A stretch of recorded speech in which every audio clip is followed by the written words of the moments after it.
Hello everyone, welcome back to the channel. I am Sanchita Rajdev and today we are going to discuss a very important topic in criminal and commercial law. That is Section 138 of the Negotiable Instrument Act, commonly known as check bounce law. In this video, I will explain what check bounce means, the legal framework under Section 138, its ingredients, procedure, punishments, defenses, and even a practical example to help you understand better. So let's begin. Slide 1. What is check bounce? A check bounce happens when a check that is presented for a payment is returned unpaid by the bank. This usually occurs because of insufficient funds, account closed, signature mismatched, or other technical reasons.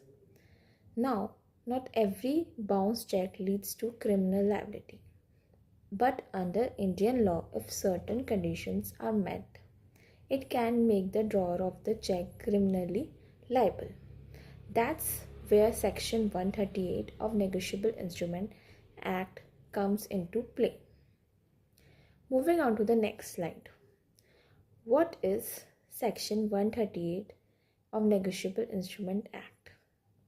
Section 138 of Negotiable Instrument Act is a legal provision that deals with dishonor of checks.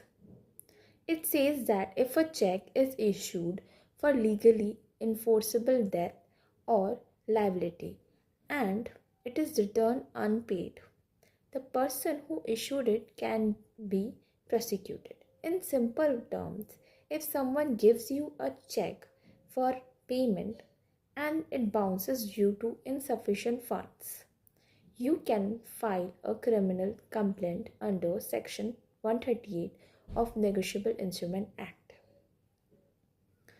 Moving on to the next slide.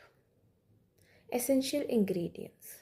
For Section 138 to apply, the following element must be present. There must be a check, not just a written promise or cash. The check must be drawn on a bank account. The check should be for payment of money only. It must be returned unpaid by the bank due to insufficient funds or related reasons. The check must have been issued in settlement of debt or liability. The payee must have made a demand for payment within 30 days of receiving information from the bank. The drawer must fail to make payments within 30 days of remand. This ingredient must be carefully satisfied for a successful Section 138 prosecution. Next slide contains timeline. Understanding the timeline is crucial. First timeline says that after the check is bounced, the bank issues a check return memo. The payee has 30 days from the date of information from the bank to issue a legal demand notice to the drawer. Second timeline. Once the demand notice is served, the drawer has 15 days to make the payment. Third timeline.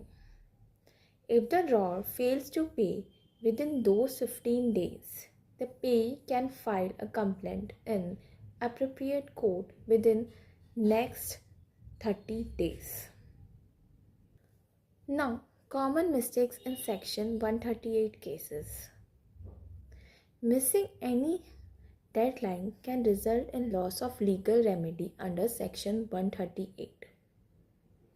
Now let us look at some common mistakes that occur in Section 138 cases.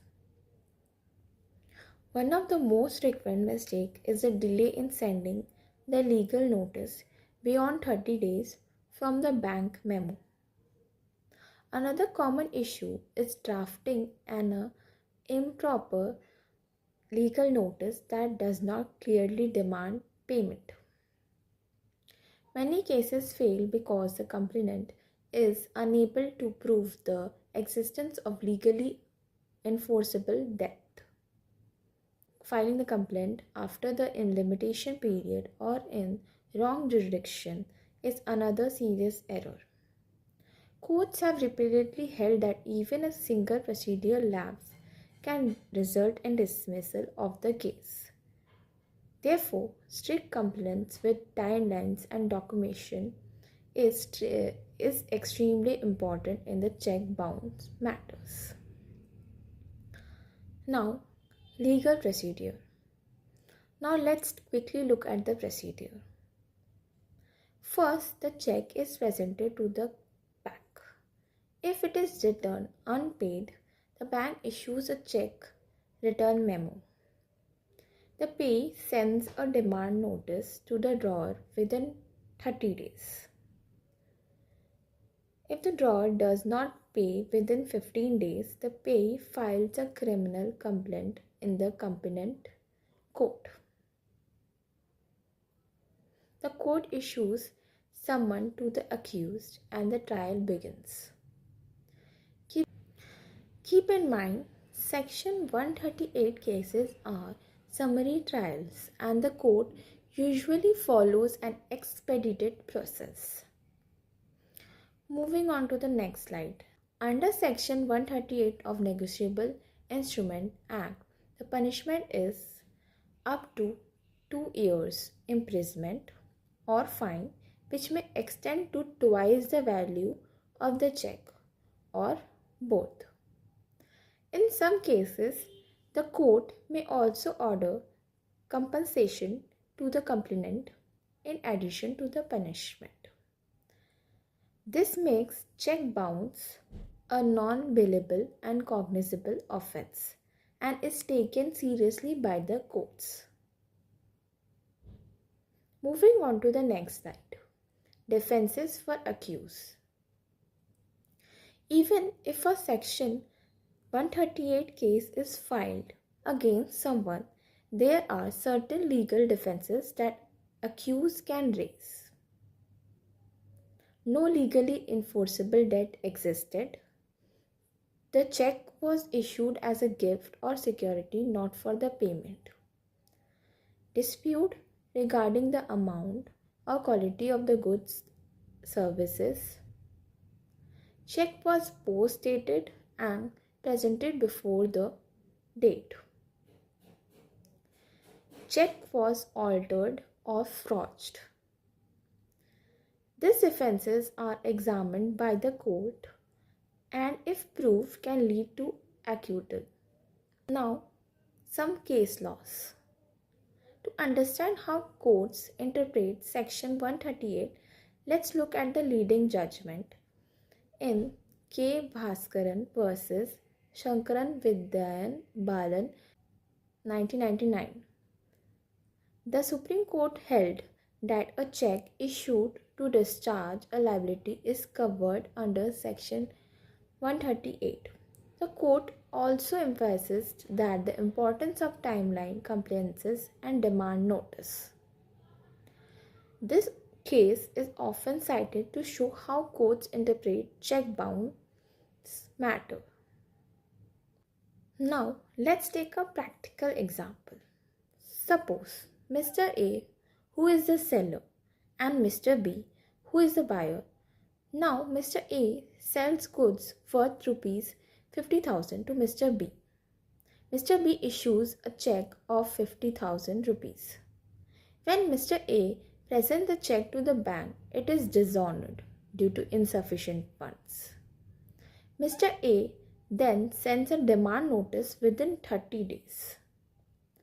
But Mr. B fails to pay within 15 days.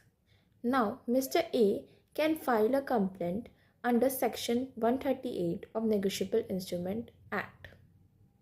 This makes it very clear how legal process works in real life.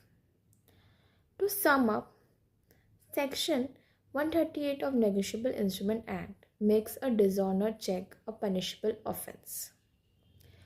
It protects people who receive checks in the payment of debt Strict timeline must be followed. Punishment can be imprisonment or fine. Defenses are available but must be proved. Check bounce law is an important area of commercial law and affect businesses, individuals and professionals. If you find this video helpful, please like, share and subscribe. Comment below if you have any questions and we will be happy to answer them. Thank you for watching.